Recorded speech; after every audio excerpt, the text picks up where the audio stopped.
మిత్రులందరికీ నమస్కారం. కొంగలు చాలా తెలివైనవి. ఎంత తెలివైనవి అంటే వాటికి ఏకాగ్రత చాలా ఎక్కువగా ఉంటుంది. అవి ఫోకస్ ఎప్పుడు మేత మీదే పెడతాయి. పురుగుల్ని గట్టి ఎక్కువ ఇష్టపడతాయి. చేపలను చాలా ఇష్టపడతాయి.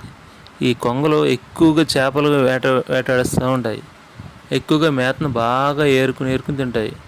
చేలుని మాత్రం బాగా దుక్కినప్పుడు బాగా ఇష్టంగా తింటాయి.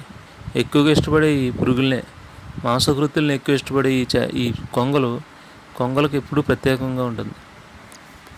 కొంగల్లో చాలా రకాలు ఉన్నాయి, కానీ ఈ తెల్ల కొంగలు మట్టికి చాలా ప్రత్యేకంగా చెప్పుకోవాలి. తెల్ల కొంగల్లో బాగా పురుగులను గట్ట ఏరుకుంటే బాగా చేపలని గట్ట ఎక్కువ ఇష్టపడతాయి. ఎక్కువ సంతానాభివృద్ధి చెంది ఇవి అభివృద్ధి చెందుతున్నాయి.